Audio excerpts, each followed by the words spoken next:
Sure will. It definitely is an art to try to get that green, luscious lawn.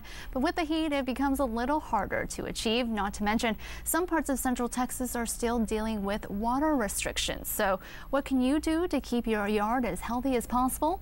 YNN's Bonnie Gonzalez is at a home in Northwest Austin to give us some tips. Bonnie? Yeah, it takes some work, Chie, so that we can have that healthy lawn, but it can be done. Take a look at this one that I'm standing on right now. It's beautiful.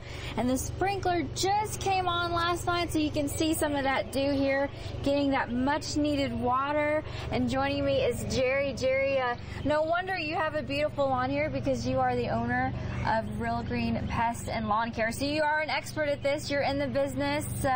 Tell us a little bit about the water, the moisture. Even though we're on some water restrictions, we can still keep a healthy lawn.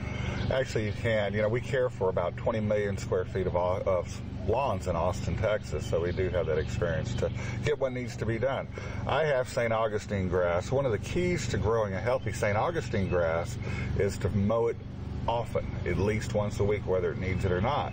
One of the things you have to think about is if you have a hedge in your front yard like I do, think about when you hedge it. Every time you hedge it, it causes new growth.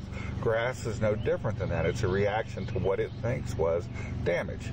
So if you mow more frequently, every week, for instance, you'll end up with a thicker, denser lawn.